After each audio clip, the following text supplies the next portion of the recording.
Petrol பங்க்ல diesel நிரப்ப வந்த லாரியினுடைய diesel tank திடீர்னு வெடிச்ச சம்பவம் பெரும் பரபரப்பை ஏற்படுத்தியிருக்கு.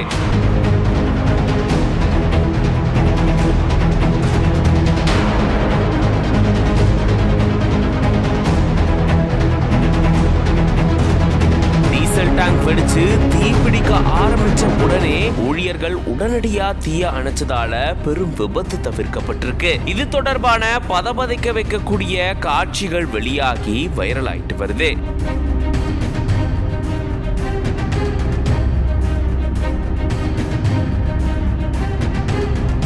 தெலுங்கானா மாநிலத்துல புவனகிரியிலிருந்து நல்கொண்டா போகக்கூடிய சாலையில இருக்கக்கூடிய ஒரு பெட்ரோல் பங்குக்கு ஒரு லாரி ஒண்ணு வந்திருக்கு. டீசல் நிரப்புறதுக்காக அந்த லாரி பெட்ரோல் பங்குள்ளேயே வந்த நிலையில திடீர்னு அந்த லாரியினுடைய டீசல் டேங்க் வெடிச்சதா கூறப்படுது. இப்படி டீசல் டேங்க் வெடிச்ச உடனே தீப்பிடிச்சு எரிய ஆரம்பிச்சிருக்கு.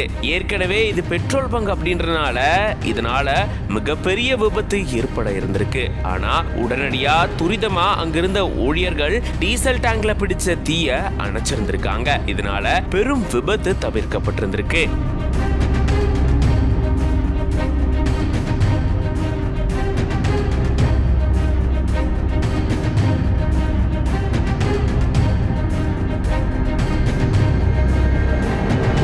இந்த சூழல்ல தான் லாரி ஒண்ணு பெட்ரோல் பங்க் வந்த நிலையில திடீர்னு டீசல் டேங்க் வெடிச்சு தீப்பிடிச்சு எரியக்கூடிய பதபதைக்க வைக்கக்கூடிய சிசிடிவி காட்சியும் வெளியாகி பரபரப்பை ஏற்படுத்தியிருக்கு.